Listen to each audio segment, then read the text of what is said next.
হরে কৃষ্ণা কৃষ্ণ কৃষ্ণ হরে হরে হরে রাম রাম রাম হরে হরে। আমরা এখন পোনা তীর্থে শ্রীপাদ মাধবেন্দ্র পুরীপাদের মন্দিরে আমরা এসেছি। এই মন্দিরের ধ্বংসাবশেষ এখানে রয়েছে অবশিষ্ট। খুব সুন্দর একটি পরিবেশ, কিন্তু দুঃখের বিষয় এখানে শুধু ধ্বংসাবশেষটি রয়ে গেছে মন্দিরের।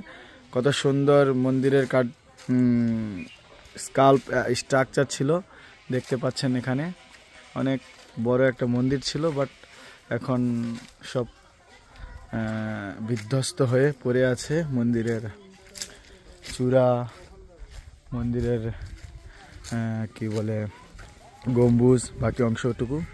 আর এখানে সুন্দর একটি গ্রাম, বাঁশঝাড় এবং এই মরিচের বাগান, তার মাঝখানে আমাদের ভক্তরা উপস্থিত হয়েছেন। রাম বলভদ্র প্রভু, শুভলক্ষ্মী মাতাজি, শুভঙ্কর প্রভু, সকরুণা প্রভু। এই মাতাজির নাম কি? সুপ্রিয়া রামলালী দেবীদাসী, মঞ্জুরি মাতাজি, শুভময় নিতাই রাম দাস, আর গেন্ডা গুন্ডাগুলো।